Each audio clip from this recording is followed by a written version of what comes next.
bata, mana galing sa Panginoon.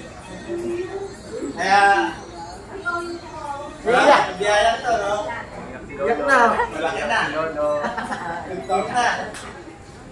Kaya, bawat magulang, mamahalin niyo bawat anak natin. Gaya ng mga anak natin, sarap na eh. Tulog na po. Diba? Kaya, salamat sa Panginoon.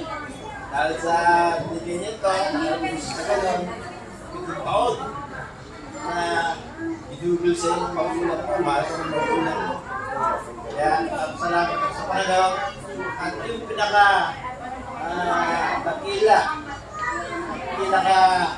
mahalaga regalo na mula sa Panginoon.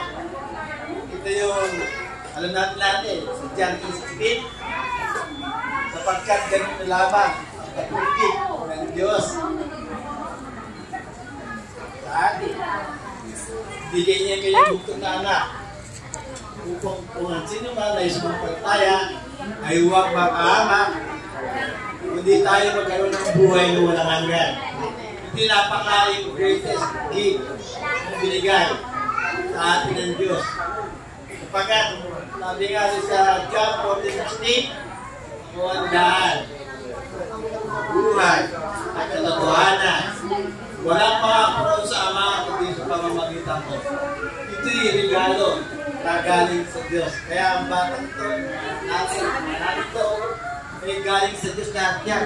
Kaya pagkaingatan natin, at pamahalin natin. Kaya ng pagmamahal ko dito, kaya puri ng Panginoon, maging mabait ka, at higit na lahat, ikaw mo ng takot sa Diyos. Alam mo ka naman natin si Sir Lee Gonzalez.